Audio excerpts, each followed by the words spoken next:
Et bonjour Facebook. Donc comme convenu, je vais vous proposer aujourd'hui donc un tuto pour réaliser donc les devis sur Excel parce que d'après le petit sondage que j'ai réalisé, il y a pas mal de monde qui était intéressé, aussi bien pour la partie formule de calcul que pour la partie mise en page. Donc c'est ce que je vais vous proposer donc aujourd'hui. Comme toujours, n'hésitez pas à poser toutes les questions dont vous avez besoin, à m'arrêter si je vais trop vite et que vous souhaitez suivre en même temps. Je vais vous montrer, hein, je vais retourner la caméra tout à l'heure, on sera vraiment face à l'écran. Donc moi je travaille avec Excel depuis pas mal de temps et là en l'occurrence donc je suis sur la dernière version d'Excel parce que j'ai l'abonnement Office. Comme ça, en fait, j'ai constamment les nouvelles mises à jour. Si vous travaillez avec une ancienne version d'Excel, je pense qu'il est tout à fait possible de retrouver les différentes fonctionnalités. Elles seront simplement classées différemment au niveau donc de la mise en page, au niveau de la présentation du logiciel. Et par contre, si vous êtes sur Mac et que vous faites vos devis avec Page, alors là, je ne vous serai pas d'une grande aide parce que autant j'arrive à me débrouiller sur Excel avec les formules Microsoft, etc., autant Mac, c'est une autre paire de manches. Et je reconnais que c'est un univers qui est complètement obscur pour moi. Donc, je ne serai pas forcément la personne la plus à même de vous aider sur les formules de calcul. Les règles de mise en page sont plus ou moins les mêmes qu'on soit sur Mac ou sur PC. Et en tout cas, voilà, moi, c'est le logiciel Excel que j'utilise. Je vais vous montrer un petit peu comment moi je présente mes devis. Comme ça vous montre un petit peu ce qu'il est possible de faire à la suite donc de ce live. Et voilà, si vous souhaitez suivre en même temps, c'est avec plaisir. N'hésitez pas à poser vos questions, vos réactions, vos remarques. Comme toujours, vous savez que quand on fait un live, c'est vraiment un moment de partage. Donc c'est parti. Je vais tourner mon écran parce que bon, mon visage c'était vraiment juste pour vous souhaiter la bienvenue, vous dire bonjour. C'est pas forcément ce qui est le plus intéressant. Si vous me laissez juste voilà un petit instant pour venir voilà caler mon écran, histoire qu'on ait vraiment toutes les informations. Donc voilà le type de mise en page que j'utilise moi pour faire mes devis et c'est vraiment le type de mise en page sur lequel on va travailler aujourd'hui, donc à savoir insérer un logo, créer donc des cadres avec des cellules de couleur pour mettre en avant différents éléments, les mentions obligatoires également sur le devis, les formules de calcul, parce qu'il est important que vous ayez des formules de calcul qui soient automatisées sur vos devis.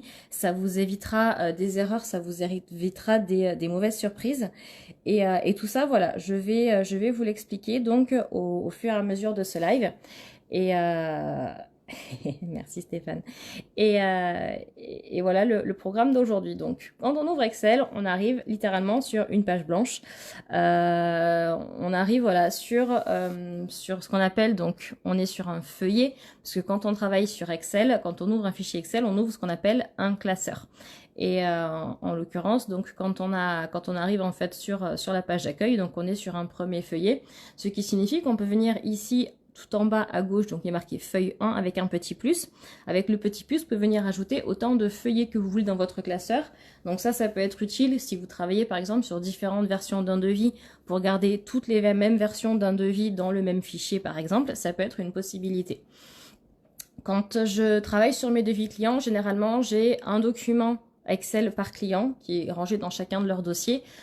C'est ma façon de procéder. Vous préférerez peut-être avoir tous vos devis au même endroit. Là, ça dépend vraiment voilà, des personnes, du ressenti, de ce que vous avez envie de faire, de vos habitudes aussi, parce que bon, bah, on a quand même pas mal d'habitudes quand on travaille sur l'ordinateur. Donc après, voilà, il n'y a pas forcément de bonne ou de mauvaise façon de travailler à ce niveau-là, simplement la façon qui vous correspond le mieux. Donc, au niveau donc de la présentation ici d'Excel, donc donc là je vous ai dit c'est la dernière version. Alors honnêtement je crois que c'est le 2019, mais je peux pas vous le garantir à 200%, mais il me semble que c'est Excel 2019 sur lequel je travaille.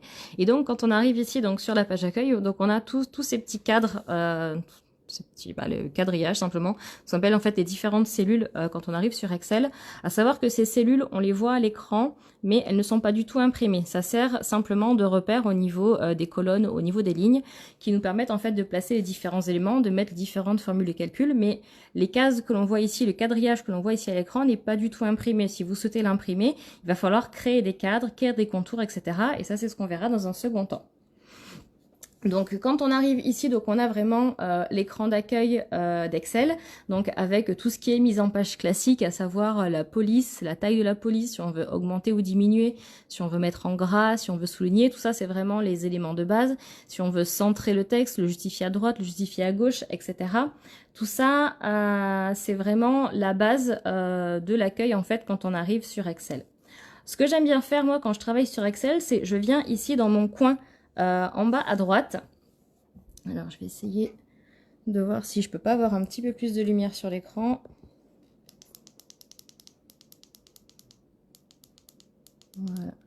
Quand on arrive ici en bas à droite, on a 3 petites icônes. Donc on a ici en bas un tout petit quadrillage. On a ici une page qui est encadrée et ici on a un aperçu des sauts de page. Quand je travaille ma mise en page sur Excel, parce que là quand on a cet écran là, on ne sait pas où commence et où s'arrête une page. Et souvent si on met trop de colonnes, on finit hors de la page et quand on veut imprimer, après c'est vite un cauchemar.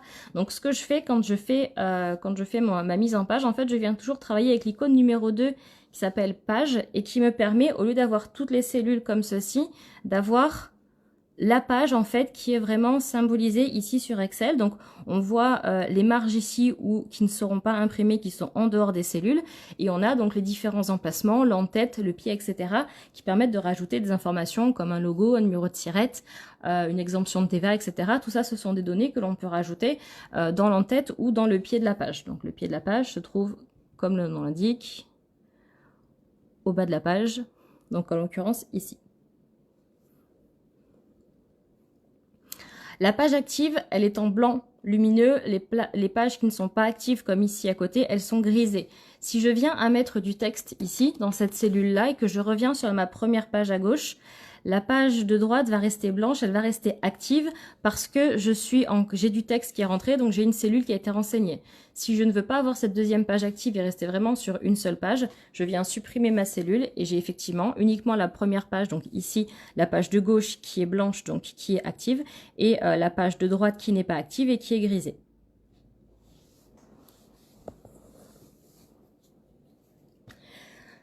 Quelque chose qu'il est utile de savoir, c'est que l'espace ici, donc qui s'appelle une marge, vous pouvez complètement le modifier sur Excel, ce qui permet en fait de pouvoir rajouter des colonnes de texte. Pour ça, il suffit d'aller dans l'onglet mise en page, donc sur le Excel 2019, donc c'est le 1, 2, 3, le 4e onglet mise en page, et de venir ensuite cliquer ici sur marge.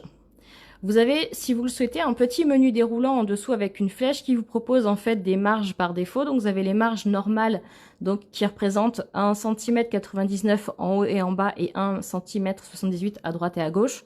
Moi généralement je travaille sur le modèle marge étroite, donc avec 0,64 de chaque côté, ce qui me permet en fait d'avoir plus de marge et du coup d'avoir un petit peu plus de possibilités de mettre du texte dans ma page. Ça, je change absolument rien au niveau de l'impression parce que l'impression minimale sur une imprimante classique, c'est 54 mm, donc 0,54 cm. Donc tant qu'on est au-delà de ce fameux 0,54, l'imprimante pourra imprimer sur les bords, mais ça permet de récupérer un petit peu plus de papier et du coup de mettre un petit peu plus d'informations dans la mise en page de ce devis.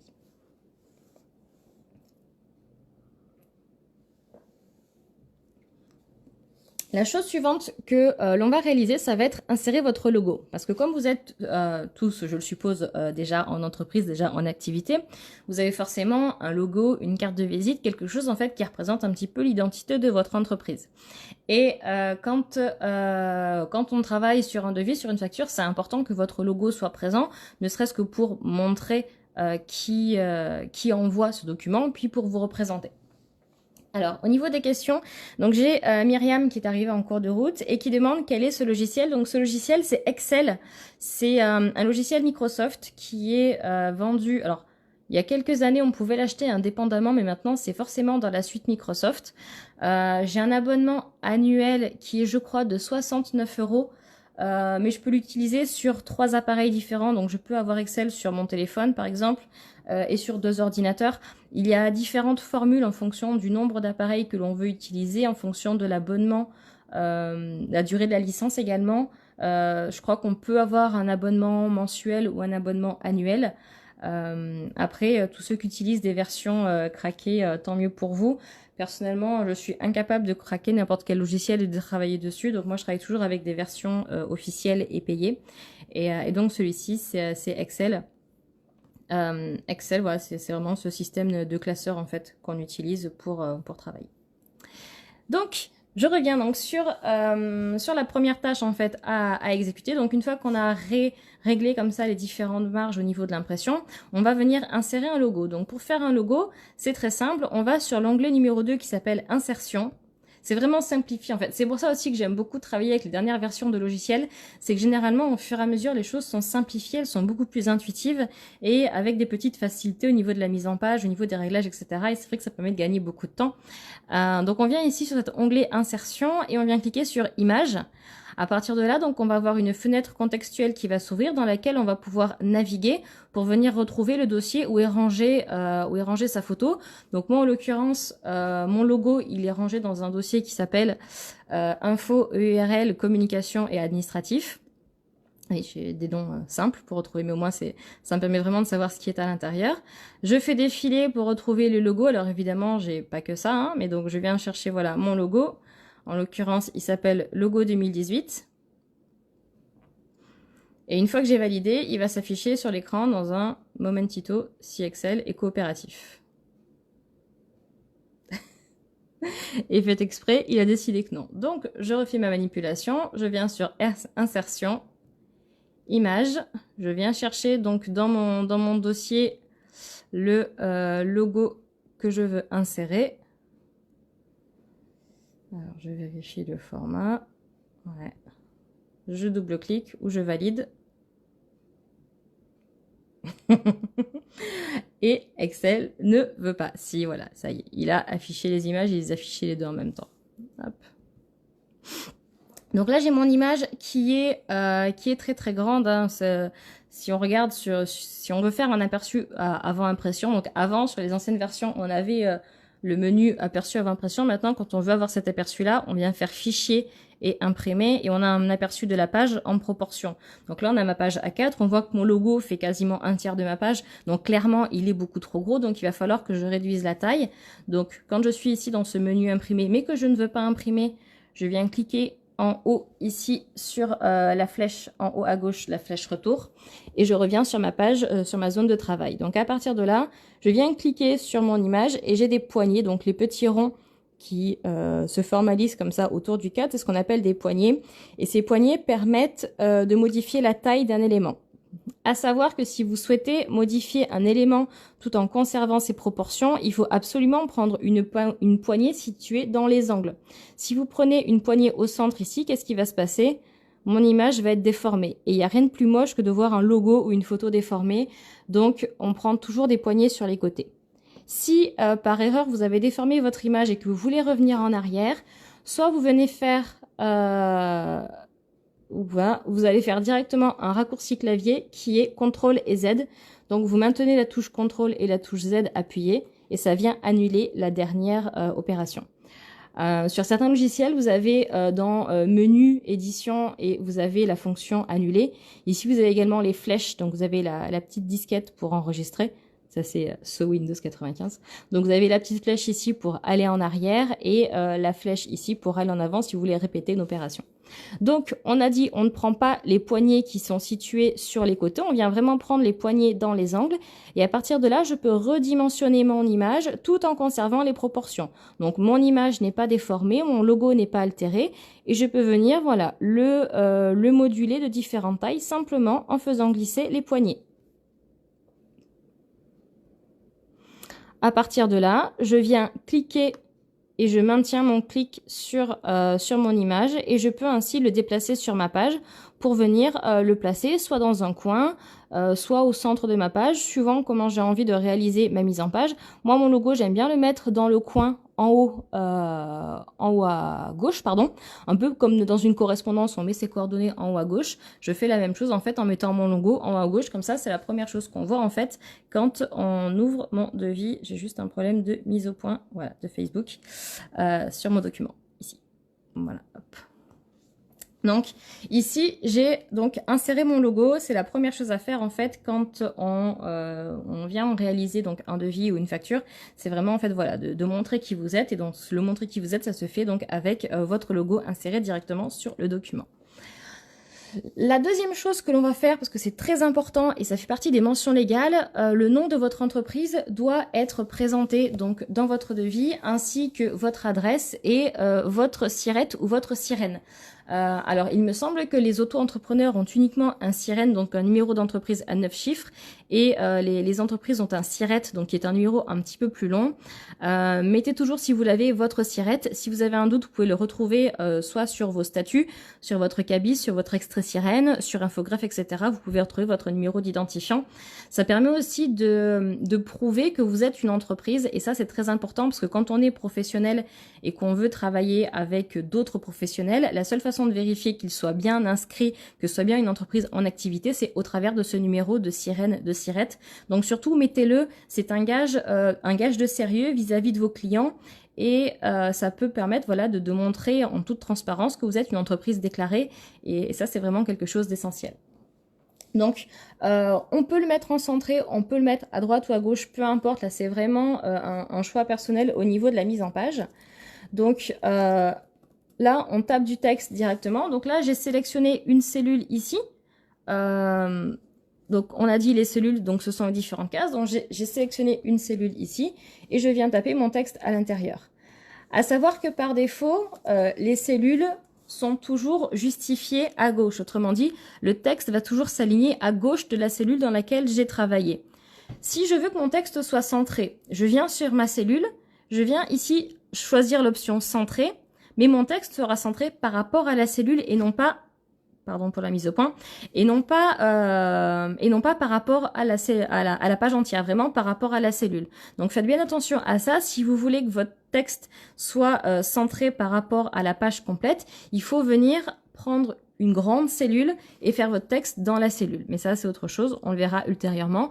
Donc, je vous conseille, quand vous êtes dans une petite cellule, de toujours rester avec une justification à gauche ou à droite, suivant ce que vous voulez faire. Ce sera plus efficace. Alors, je vais essayer de récupérer la mise au point, c'est bon. Ensuite, on vient mettre son adresse. Pour la même raison qu'on met son numéro de SIRET, on met l'adresse de l'entreprise. Ça permet aux personnes qui veulent vous envoyer un chèque, par exemple, d'acompte, d'avoir directement votre adresse sans avoir à la chercher. Ça paraît tout bête, mais les clients apprécient. Vous pouvez ou pas mettre votre numéro de téléphone. Personnellement, je ne mets pas de numéro de téléphone sur mes devis, mais vous pouvez très bien choisir de le faire. Il n'y a absolument aucune obligation de ce côté-là. Par contre, ce que je vous disais qui va être important, ça va être le numéro de SIRET. Donc, numéro de SIRET, donc avec les 13 chiffres ou bien avec les 9 chiffres si vous avez uniquement un sirène. Donc là, j'ai tapé ici mon numéro de SIRET et si vous le voyez, Excel est venu modifier ma cellule en écrivant, donc au lieu de 534, 584, etc., il a mis 5,34 exposant 13. Autrement dit, il a converti ce nombre qui était très très grand en nombre mathématique. Je ne veux pas cette formule-là, moi je veux que mon chiffre complet apparaisse. Dans ce cas, il va falloir modifier en fait la propriété de la cellule.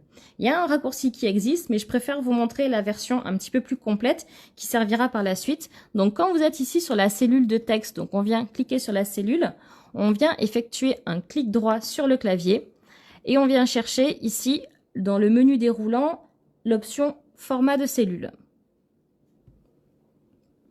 Dans ce format de cellule, on a différents onglets. Le premier étant celui du nombre, autrement dit, il correspond aux données que j'ai écrites. Par défaut, on est sur le standard. Le standard, autrement dit, c'est l'ordinateur qui va adapter le contenu par rapport à la cellule.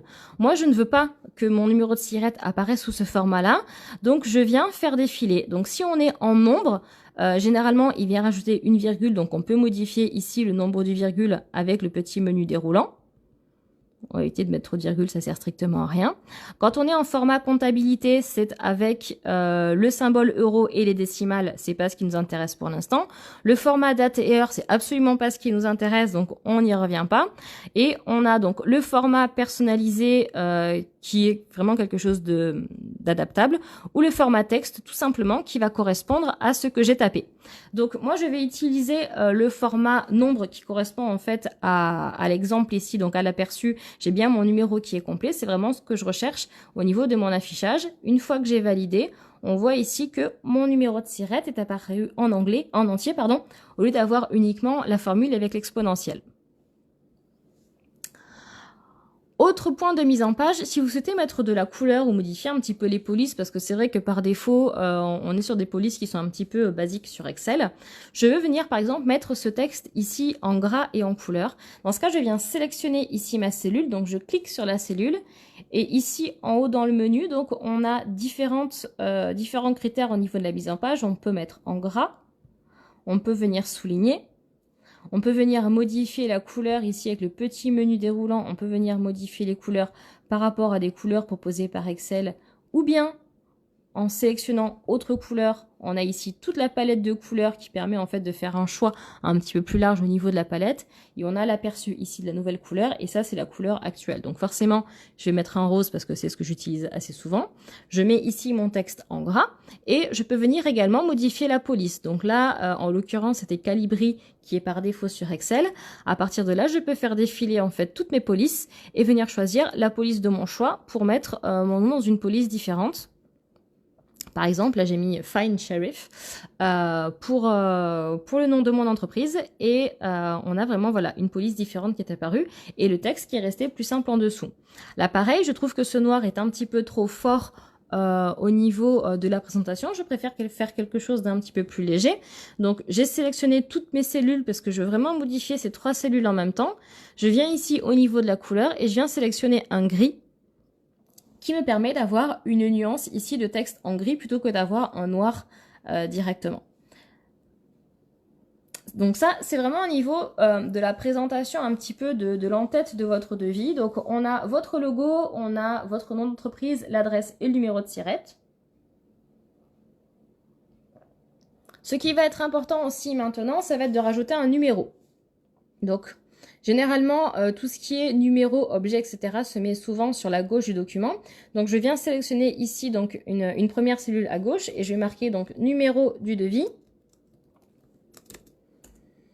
En dessous, je vais mettre une date également parce qu'un devis doit être daté, parce que généralement on donne une validité de 1 mois sur un devis, donc il faut mettre une date. Donc en dessous, je marque date et je vais préciser justement devis valide 1 mois. Je viens ici, donc je suis ici sur la première colonne, je viens sur la seconde colonne ici pour taper mon numéro de devis. Donc on va dire que c'est le 2020-01. Et là je me rends compte que ma première cellule ici, numéro du devis, c'est devenu numéro... La cellule a été coupée. Tout simplement parce que mon texte en fait dépassait sur la seconde cellule.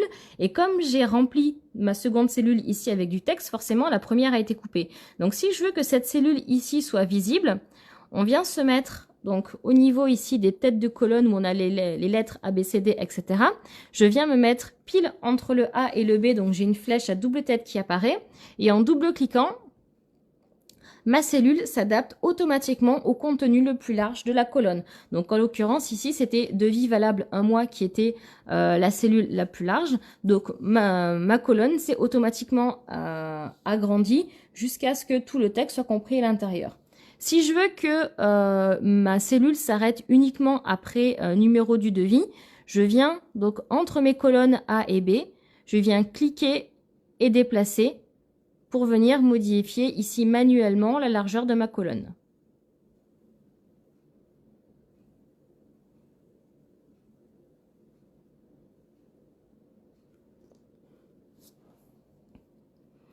Au niveau de la date, donc je vais rentrer la date d'aujourd'hui, donc en l'occurrence le 31 mars.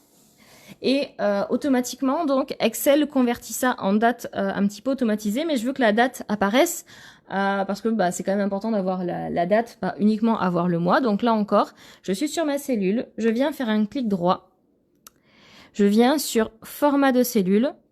Et au niveau de la date, ici, je choisis le format de date qui m'intéresse. Est-ce que je veux que ce soit 31-03-2020? Est-ce que je veux que la date en entier soit marquée, compris avec le jour, etc. Peu importe. Mais on peut venir ici sélectionner donc les différentes mises en page au niveau de la date. Moi, je vais rester simplement sur un classique 31 mars 2020. Et automatiquement, ma date ici s'est modifiée au niveau de la mise en page. Ce que j'aime bien faire, moi, au niveau de la mise en page également, c'est venir ici mettre en gras donc tout ce qui va concerner numéro de devis, date et la validité, parce que ce sont des informations comme ça qui sont vraiment visibles et qui sautent aux yeux quand on reçoit le devis et qu'on le regarde pour la première fois. Au niveau de la suite du devis, donc il est important que le nom de votre client apparaisse.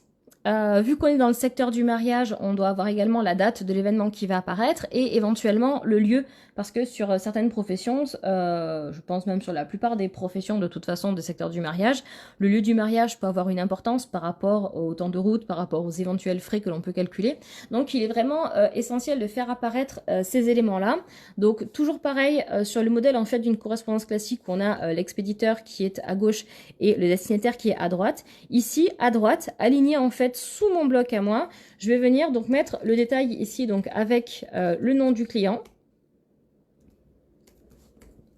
la date de la prestation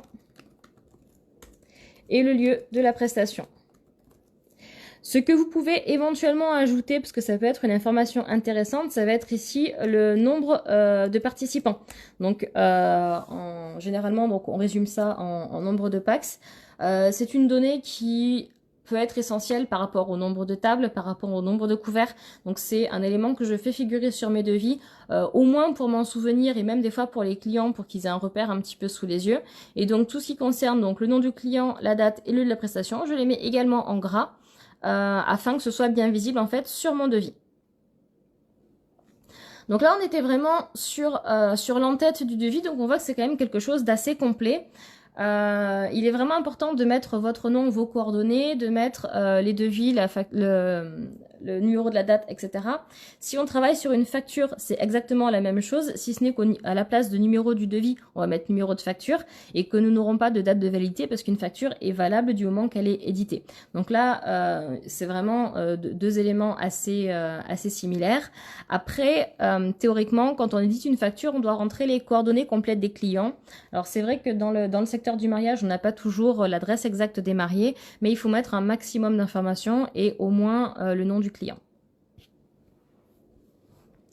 Pour passer vraiment à la mise en page, vraiment à ce qui va correspondre en fait au corps du devis, donc on va venir tracer un cadre dans lequel en fait on va venir mettre tous les éléments du devis. Donc comme on a vu, comme je vous l'ai expliqué donc tout à l'heure au début, ici on a tout un quadrillage à l'écran. Mais quand on va imprimer, donc quand on fait fichier imprimé pour avoir un aperçu avant impression, on se rend compte ici qu'il n'y a absolument aucune case. Donc si on se contentait de mettre des chiffres avec des lignes sans lignes, sans rien, c'est rapidement illisible. Donc il est important vraiment d'ordonner un petit peu tous les éléments qui figurent dans un devis ou dans une facture. Et c'est ce qu'on va faire maintenant dans cette seconde partie, donc avec le corps du devis. Donc je viens faire défiler vers le bas ici ma page parce que je n'en ai pas besoin pour l'instant. Je viens légèrement augmenter pour que ce soit un poil plus visible sur votre écran. Donc ce qu'on va retrouver sur une première ligne, ça va être tous les titres en fait de nos colonnes. Donc on va retrouver la désignation, le prix unitaire, la quantité, le prix total. Ça, ce sont vraiment des informations importantes.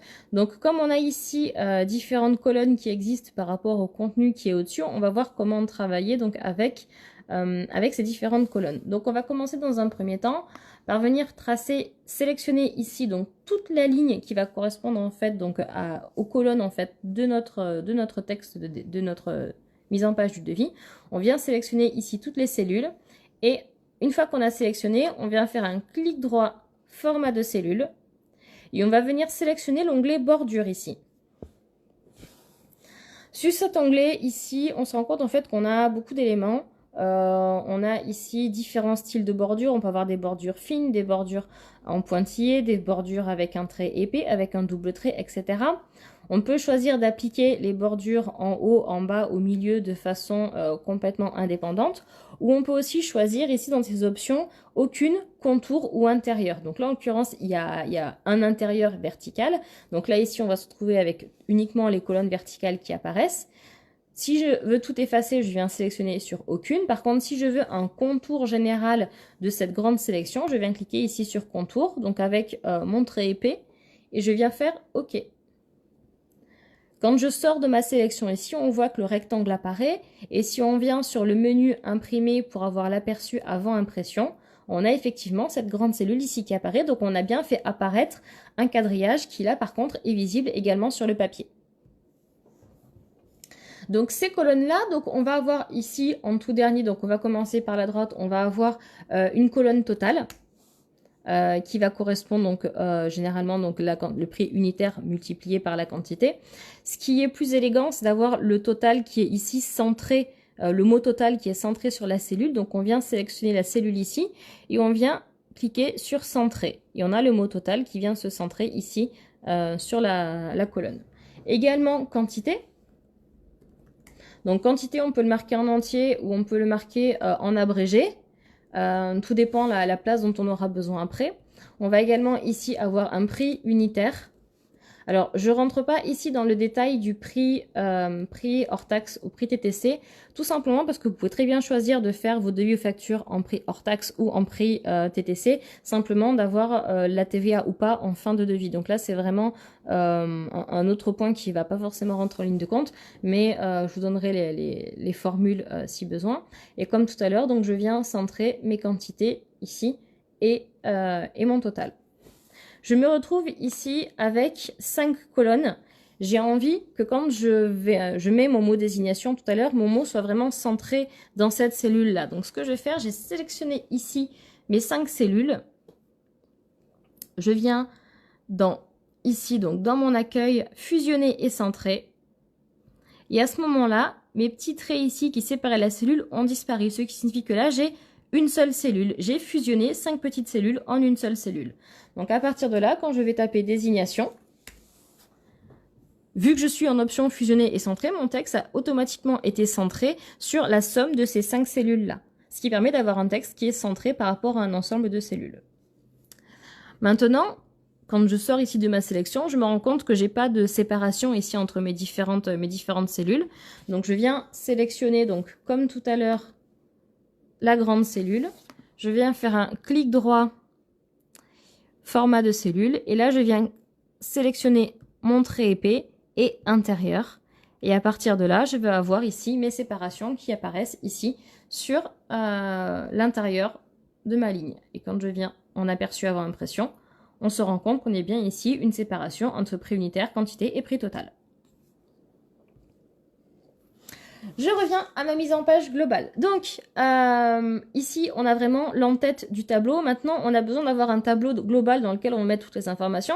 Parce qu'ici, on peut avoir beaucoup d'informations qui vont rentrer. Ça peut être, suivant la prestation que vous faites, je ne vais pas forcément détailler parce qu'il y a la prestation, je sais qu'il y a parmi ceux qui me suivent, il y a des photographes, il y a des fleuristes, il y a des wedding planners, il y a des wedding designers, il y a vraiment différents métiers qui sont présents. Donc, peu importe en fait ce que vous avez à mettre ici, mais disons que c'est là que vous avez détaillé un petit peu ce que vous allez vendre. Vous allez venir renseigner le prix, la quantité, et je vais vous montrer comment faire en sorte que le total soit calculé automatiquement, parce que c'est ça le côté intéressant d'Excel, c'est qu'on rentre le prix unitaire, on rentre les quantités, et c'est l'ordinateur qui fait les calculs, et quand l'ordinateur fait les calculs, il n'y a pas d'erreur, les seules erreurs sont humaines. Donc ça permet d'avoir des chiffres qui sont beaucoup plus fiables, et d'éviter de sortir la calculette constamment quand on fait un devis. Donc dans désignation, je viens sélectionner une cellule ici, je vais juste marquer prestation parce que je ne vais pas forcément rentrer dans le détail de qui fait quoi. Je vais facturer, mettons, une prestation, alors pas forcément prestation parce que du coup ça marche pas, mais plutôt des heures de main d'œuvre. Voilà, ce qu'on facture pas assez tous autant que nous sommes, mais c'est intéressant. Donc je viens ici mettre mes heures de main d'œuvre. Donc on va mettre un prix unitaire à 50 € et j'ai 4h30 de travail. Alors ce qui va être important, là au niveau des heures, c'est un point particulier, c'est que 4h30, on est d'accord que si on regarde la montre, ça fait 4h30. Sauf que quand on convertit en système décimal, 4h30, ça devient 4,5 heures. Ça c'est juste une petite parenthèse, donc faites attention à pas marquer 4,3 heures pour 4h30 plutôt que de mettre 4,5 heures, sinon vous vous y perdez.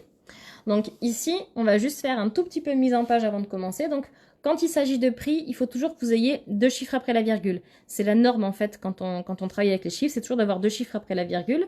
Donc je viens ici sur mon prix unitaire, clic droit, format de cellule. Après vous allez connaître par cœur le raccourci, vous allez voir. Au début c'est un petit peu long mais après ça devient automatique.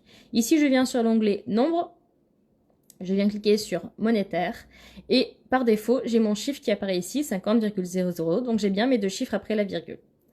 Quantité 4,5, jusque-là tout va bien. Par contre, je veux que mon quantité soit centrée, parce que je suis un peu têtue des choses centrées. Donc je viens sélectionner ici mon texte pour le faire centrer. Voilà. Et ici, je veux que mon total soit fait automatiquement. J'ai pas envie de sortir ma calculette, non pas parce que je suis une grosse flemmasse, mais tout simplement parce que je préfère que ce soit l'ordinateur qui fasse les calculs à ma place. Et là, justement, il va falloir venir taper en fait une formule de calcul. Alors, pour taper une formule, vous avez deux possibilités. Soit vous le tapez directement ici dans la cellule, mais quand vous avez une formule qui est un petit peu longue, c'est un petit peu difficile de contrôler. Soit vous avez ici la ligne, en fait, la ligne de fonction, qui vous permet en fait d'avoir tout ce que vous tapez dans votre cellule. Donc là, on va se concentrer sur cette ligne-là pour l'instant. Alors, cette ligne-là, merci l'ordinateur, pour venir taper notre texte. Donc, la formule de calcul qu'on va réaliser maintenant, ça va être pour faire le calcul prix unitaire fois quantité égale mon total. Donc, la formule est très simple. C'est vraiment une question après de mémoire et d'habitude. Donc, une formule de calcul sur Excel, ça commence toujours par le signe égal. Parce qu'en fait, ça veut dire on recherche une opération. À partir de là, on va mettre le mot somme parce qu'on cherche à faire une addition. Là, c'est vraiment des formules en fait directement de chez Excel. Non, en fait, je vous dis une grosse bêtise. La somme, c'est pour faire une addition. Et là, on est sur une multiplication. Donc, on reprend. Donc, on vient taper le signe égal ici. On vient sélectionner la première cellule. Donc, on voit, elle apparaît ici au niveau de mon calcul. Pour le signe multiplié, ça va être l'étoile qui est à côté de la touche entrée sur un clavier raccourci ou à côté du plus et du moins sur un clavier numérique. Et on vient sélectionner ensuite ici la seconde formule, la seconde cellule. Donc on voit bien qu'on a égal F19, donc en l'occurrence 50, fois G19, c'est-à-dire 4,5. Et quand je viens faire entrer, Excel a calculé automatiquement la somme de ma main-d'œuvre. Je vais venir ensuite, qu'est-ce que je peux rajouter? Si on devait facturer des bouteilles d'eau, après tout, pourquoi pas, hein, on doit bien les acheter pour se rafraîchir, donc on pourrait très bien les facturer aux clients. Petite blague, mais mettons, ma bouteille d'eau, donc elle va coûter 2 €, il m'en faut 13 pour tenir ma journée. Ensuite, qu'est-ce que je vais avoir besoin? Qu'est-ce qu'on pourrait tous avoir besoin d'acheter? Du scotch, ça peut toujours servir du scotch des fois sur des prestations. Donc je viens acheter donc un rouleau de scotch à 1,50 € et j'en ai acheté 3. Et je vais venir facturer de la main-d'œuvre supplémentaire parce qu'après tout on a parfois besoin de personnes en plus. Donc des extras et on va dire donc toujours à 50 € de l'heure et on va compter 5 heures. Là, je me retrouve encore une fois à devoir faire ici ma mise en page au niveau du nombre, à devoir ici faire ma justification centrée, faire mes totaux. On va pas retaper tout à chaque fois parce que ça prend du temps. Ce que je vais faire, c'est que ici, je viens sélectionner donc toutes mes cellules en faisant un cliquer glisser et je viens appuyer ici donc sur clic droit, format de cellule, monétaire, comptabilité, OK. Ça s'est fait automatiquement. Je viens ici sélectionner mes cellules et je viens faire centrer. Tout se fait en même temps. Et pour ma formule de calcul, ici, je viens sélectionner ma cellule avec la formule de calcul. Et si vous regardez bien ici à l'écran, vous avez un petit point à l'angle ici de ma cellule. Je mets ma souris sur ce petit point, j'ai un plus qui apparaît. Je clique, j'étire et Excel fait automatiquement les calculs. Et ça, c'est magique. Parce que ça vous fait gagner du temps. Donc, on a vu comment faire la formule de multiplication sur Excel. Donc ça, c'est celle qui vous permet vraiment d'avoir des calculs fiables et rapides. On revient sur l'aperçu avant impression, donc menu imprimé. On se rend compte que on a ici notre belle en-tête avec des colonnes bien définies. Par contre, en dessous, c'est un petit peu le bazar. Donc, il va falloir structurer, mettre des colonnes, mettre des cases, etc. Donc, on revient ici sur la page de départ. Je vais venir ici sélectionner donc mes colonnes une par une. Donc ici, je considère la colonne qui va de A à E comme étant une seule colonne. Donc je viens sélectionner ici donc toutes mes colonnes jusqu'à désignation. Clic droit, format de cellule, bordure, contour. OK. Ici, j'ai fait apparaître ma colonne. Je vais faire pareil. Ici, je viens sélectionner les 3 colonnes suivantes. Je viens faire un clic droit, format de cellule. Donc, on a vu les contours pour avoir le contour. Et on va également faire le milieu ici. donc le milieu, qui est directement cliquable sur l'icône. Et on fait OK. Je sors de là, j'ai mes colonnes qui sont apparues. Là, par contre, ici, j'ai mes colonnes de calcul qui ne me servent à rien, donc je viens les supprimer simplement avec la touche supprimer. Si on veut mettre un petit peu de couleur et de fantaisie dans les devis, moi j'aime bien faire des jolis devis parce que je trouve que c'est important. C'est quand même le premier document chiffré avec lequel vous allez communiquer avec vos clients. Donc c'est important de mettre un petit peu de couleur. J'aime bien mettre ici ma ligne désignation, mes sous-totaux, etc. en couleur. Donc je viens sélectionner ici en fait ma ligne avec désignation, préunitaire, quantité et total. Je viens ici sur le petit pot de peinture qui correspond donc à la couleur de remplissage. Et là encore, donc j'ai des couleurs qui sont proposées par Excel ou dans autres couleurs, j'ai la palette plus générale où je peux venir sélectionner donc différentes couleurs et venir mettre ma ligne, mon en-tête ici de devis par exemple en couleur. On a vu le corps du devis. Maintenant, bon, c'est bien d'avoir les chiffres comme ça au détail, c'est quand même mieux d'avoir le total. Donc, on va partir du principe qu'on était sur un prix hors taxe. Ceux qui sont auto-entrepreneurs ou ceux qui ne sont pas assujettis à la TVA, vous mettez simplement préunitaire. Vous ne mentionnez pas taxe ou pas taxe, il faut simplement mettre l'extrait du code qui, je crois que c'est le 693, qui vous exempte de la TVA. Il faut simplement le faire figurer. Par contre, si vous n'êtes pas assujetti à la TVA, vous parlez simplement en prix unitaire. Vous ne faites pas le détail hors taxe ou TTC parce que du moment où vous mentionnez la TVA dans vos devis, dans vos facturations, vous devenez redevable de la TVA. Donc, ce qui est assez bête, si vous êtes exonéré, vous marquez simplement prix unitaire, quantité totale, prix net. Voilà, vous ne faites absolument pas mention des taxes, si ce n'est dans l'article qui vous exempte de la TVA. Donc, on part du principe ici qu'on est sur un prix unitaire hors taxe. Donc ici, on est forcément sur un total hors taxe. Donc, je viens mettre ici total hors taxe. Ça va me servir en fait au niveau du pied de mon devis, au niveau des informations à faire apparaître. Donc ici, j'ai ma colonne, j'ai mon mot total. Je veux que le total justement de cette colonne apparaisse ici. Il y a deux façons de faire, deux façons de procéder en fait pour faire ce calcul-là. Donc le fameux égal somme. On ouvre la parenthèse, on vient sélectionner toute une zone, on referme la parenthèse, vous avez ici le suivi là, du calcul sur cette ligne-là qui apparaît. Et on fait entrer, donc là on a le total qui apparaît. La deuxième possibilité que je vous déconseille parce que c'est celle qui est sujette à erreur, c'est faire égal, somme, on ouvre la parenthèse, toujours pareil, et on vient faire une cellule, hop, plus une cellule, plus une cellule, plus une cellule. Donc là, vous êtes obligé de sélectionner en fait vos cellules une par une. Elles apparaissent ici en fait en couleur. On ferme la parenthèse, on fait entrer. Je vous conseille vraiment de faire avec la sélection de cellules. Donc égal somme, on ouvre la parenthèse, on vient cliquer, glisser, hop, et on vient rajouter ici, fermer la parenthèse. Ça permet de faire le calcul de façon un petit peu plus fiable parce que si on vient sélectionner les lignes une par une, c'est le meilleur moyen pour en oublier un. Et si vous en oubliez un dans le total, que vous l'envoyez au client, que le client valide un devis où il y a une erreur, l'erreur est pour vous parce que c'est vous qui n'avez pas fait attention en rédigeant votre devis. Donc faites attention à ça, ça marche. C'est aussi juste pour les devis que pour les factures. Je vous conseille vraiment de faire égal somme et de venir sélectionner donc une zone, fermer la parenthèse et entrer pour valider. La question de la TVA, justement. Là, dans mon exemple, évidemment, je me suis pas simplifié la vie parce que j'ai de la main-d'œuvre. Tout ce qui est main-d'œuvre, donc on est sur une TVA à 20%. Et ma bouteille d'eau, vu que c'est de l'alimentaire, on est sur une TVA à 10%. Et sur mon scotch, on est sur une TVA à 20%. Donc, autrement dit, je vais avoir deux totaux de TVA, en fait, à faire apparaître ici dans mon devis. Donc, tout simplement, on va faire TVA 10%. Comme sur les tickets de caisse au supermarché, TVA 20%, avec les espaces c'est quand même plus joli, TVA 20%. Donc là, on va avoir une formule de calcul qui va être un tout petit peu plus complexe parce qu'il y a un petit peu plus d'informations. On va commencer par le TVA à 10 parce que clairement ça va être le beaucoup plus simple. Donc on va faire toujours, on commence toujours par notre égal. On va venir prendre, vu qu'on est en montant hors taxe ici, donc on vient prendre le montant à 10%, donc en l'occurrence la bouteille d'eau.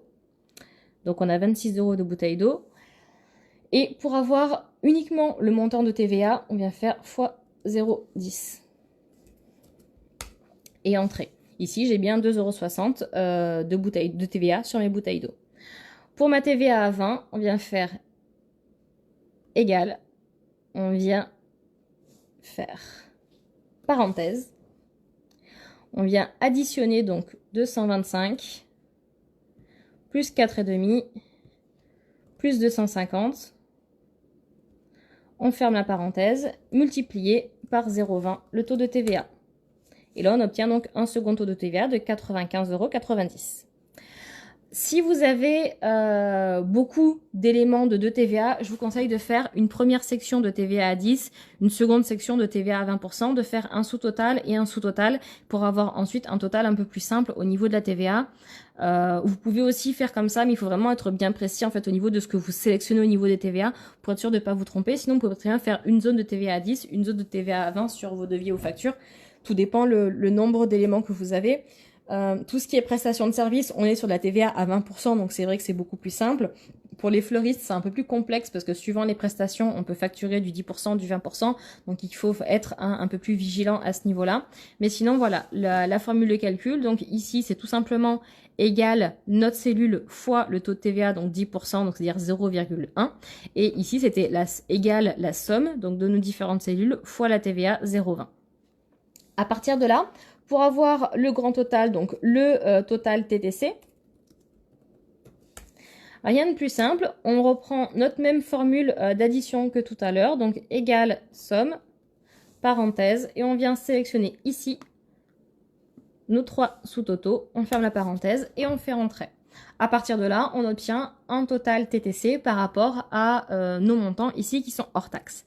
Si, comme je disais tout à l'heure, vous n'avez pas assujetti à la TVA parce que vous êtes entrepreneur, parce que vous êtes en franchise de TVA, peu importe, ici vous supprimez la mention hors taxe et vous arrêtez simplement, hop, ici au total hors taxe. Le reste en fait ne vous concerne pas par rapport à la TVA.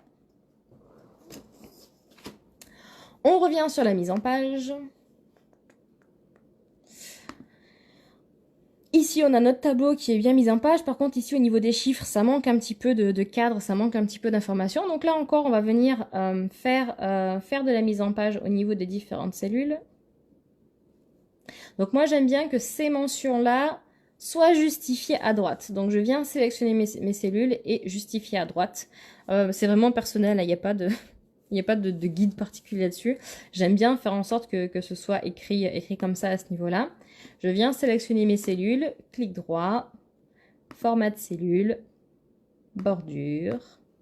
Je suis sur ma bordure épaisse, je viens faire le contour en bordure épaisse. Et par contre, là, je vais avoir des traits horizontaux que je veux faire un petit peu plus fins.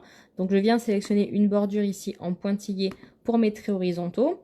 Et j'ai quand même une séparation verticale que je veux épaisse. Donc, je reviens ici sélectionner mon trait épais. Et ici, ma bordure au centre épaisse. J'ai bien ici deux types de traits, un trait épais, un trait un petit peu plus fin. Généralement, sur mes devis, parce que pour la facturation, je suis passée sur un autre système, mais sur mes devis en tout cas, je mets mon sous-total d'une certaine couleur et mon total final d'une couleur un petit peu plus visible, parce que ce sont vraiment en fait les données importantes du devis, à savoir le sous-total et le total TTC. Le sous-total tout simplement parce qu'il permet de vérifier en fait les différentes sommes que l'on a mises en fait dans le devis, et le total TTC parce qu'il correspond au montant à payer. Donc c'est vraiment important de le mettre en avant, et c'est vrai que moi j'utilise pas mal de couleurs pour les faire ressortir. Et c'est vrai qu'après quand on regarde au niveau de la mise en page ici, l'aperçu avant impression, on a vraiment voilà ce total TTC qui ressort parce que c'est vraiment l'élément important, c'est celui sur lequel va se baser la compte, etc. Ou le paiement si on est sur une facture. Au niveau des autres mentions obligatoires, donc doivent figurer donc les conditions de paiement. Est-ce que vous faites un escompte, c'est-à-dire une remise pour des paiements anticipés? Est-ce que c'est un paiement par chèque? Est-ce que c'est un paiement par virement? Je vous conseille vivement au pied du devis de mettre justement vos informations bancaires pour être payé par virement. Si les personnes veulent vous faire un virement, au moins si vous mettez déjà votre RIB, c'est beaucoup plus simple en fait pour trouver vos informations. Mettre également donc votre adresse postale pour tout paiement par chèque avec l'ordre. Ça évite aux gens de vous le demander. Certains vous le demanderont quand même, mais ça permet à ceux qui lisent vraiment le devis jusqu'au bout d'avoir toutes les informations pour pouvoir les envoyer. Mettez aussi, donc si vous êtes exemple de la TVA, l'extrait du code qui vous permet de ne pas facturer la TVA, ça c'est quelque chose d'important. Et vous pouvez aussi rajouter éventuellement les conditions, le rythme de paiement, par exemple si c'est un acompte de 30%, un acompte de 50%, si c'est un devis, etc. Là ça fait partie des choses un petit peu que vous pouvez afficher directement sur votre devis. Donc là on a globalement donc une mise en page de devis on va dire un peu classique, c'est-à-dire qu'on a donc une en-tête ici donc avec un logo, la dénomination de la personne avec le nom de son entreprise, l'adresse, le numéro de SIRET, un numéro de devis ou un numéro de facture, peu importe. À savoir par contre que sur le numéro de facture, il est primordial que les numéros se suivent. Donc ne mettez pas la date en guise de numéro de devis, en guise pardon de numéro de facture. Les numéros de facture doivent se suivre. Donc moi je mets toujours l'année suivie d'une combinaison à 3 chiffres, donc ça va être 2020 001, 2020 002, etc. Vos factures doivent se suivre strictement, c'est vraiment quelque chose d'essentiel. Et au niveau du devis, il faut mettre donc la validité. Donc généralement, on est sur une validité de 1 mois. Évidemment, si on vous demande un devis pour une prestation dans 1 mois, vous allez peut-être mettre un devis valide 1 semaine ou 15 jours. Ça permet d'inciter les clients à se positionner assez rapidement par rapport au devis. Dernière chose essentielle, quand vous avez fait votre devis, que vous voulez l'envoyer à un client, on n'envoie jamais un devis en format Excel à un client. C'est-à-dire que le client doit recevoir un document fini qui soit lisible sur à peu près tous les supports. Comme on en a parlé en tout début de live, moi je travaille sur PC. Si j'envoie mon devis Excel à quelqu'un qui est sur Mac et qui n'a pas Excel, le devis sera illisible. Donc pour ça, il existe un outil qui est fantastique, c'est les PDF. On a tous déjà reçu un PDF au moins une fois. Un PDF, c'est Portable Document File. Autrement dit, c'est un document facile à transporter. C'est vraiment le format dans lequel vous allez devoir enregistrer vos devis, vos factures avant de les envoyer. Donc pour ça, vous allez faire fichier, donc enregistrer sous. On vient choisir, donc là je vais le mettre en l'occurrence sur le bureau parce que peu importe, c'est vraiment au niveau de l'exercice. Et là vous allez pouvoir le mettre en fait au format PDF, c'est ici au niveau de l'extension, c'est le menu déroulant qui se trouve juste en dessous. Ici vous avez le nom du fichier, donc ça va être devis quelque chose. Moi je mets toujours le devis, les prénoms des clients, la date et le lieu. Ça permet pour eux de voir vraiment un devis personnalisé. Et à moi ça me permet vraiment en fait au premier coup d'œil de me souvenir exactement qui était ce devis, de quoi ça parlait, etc. Donc c'est vrai que c'est des informations qui servent des deux côtés. Et donc l'extension ici, c'est ce qui va être utile pour enregistrer au format PDF. Donc on vient cliquer sur la petite flèche ici à droite, on a accès donc à un menu déroulant. Et dans ce menu déroulant, on a tous les formats dans lesquels on peut venir enregistrer notre devis. Donc par défaut, donc c'est le format XLSX, pardon, c'est le format Excel 2019. Le format Excel 93-2003, donc c'est le format .xls. Et donc le format que nous, on va venir rechercher donc pour l'export, pour envoyer à nos clients, ça va être le format PDF qui est généralement au bas de la liste ici. Et en fait, quand on vient enregistrer notre devis au format PDF, donc devis exercice, mon devis est enregistré, je vais le retrouver donc dans mon bureau en l'occurrence. Ici, voilà, j'ai mon document en PDF, donc qui est lisible sur à peu près tous les supports, téléphone, tablette, etc. Et surtout, ce document n'est pas modifiable parce que c'est vraiment quelque chose d'essentiel. Votre devis, votre facture, c'est un élément de transaction entre un client et vous. Il ne faut pas qu'il puisse être modifié à votre insu. Je ne dis pas que les clients le font, mais il ne faut pas prendre le risque que ça puisse être réalisé. Ça peut être aussi très bien sous le coup d'une erreur d'effacer une ligne, etc. Et du coup, que vous n'ayez pas forcément les mêmes versions de documents. Là, vous avez la version Excel sur votre ordinateur qui vous permet de faire des modifications. Et ensuite, les versions PDF, ce sont les versions qu'on envoie aux clients. Ça, c'est vraiment, vraiment essentiel. Qu'on envoie aux clients, qu'on envoie aux comptables également. On travaille voilà, avec ces formats PDF. tout simplement parce que ce sont des documents qui ne sont pas très gourmands en termes de place. Généralement, ils font une centaine, voire moins de kilooctets, et surtout, c'est un document qui est figé, qui n'est pas directement modifiable, comme si on envoyait un document Excel. Donc, par contre, si quand vous enregistrez votre document sur PDF pour l'envoyer à votre client, n'oubliez pas de l'enregistrer également pour vous au format Excel pour pouvoir le remodifier, parce qu'on sait très bien que les clients ont toujours des petites modifications à faire sur les devis, et ça vous permet en fait d'avoir un document comme ça directement modifiable sans avoir à revenir systématiquement dessus. Ce que je vous encourage également à faire, c'est à avoir dans votre ordinateur, moi je l'appelle 0.modèle devis.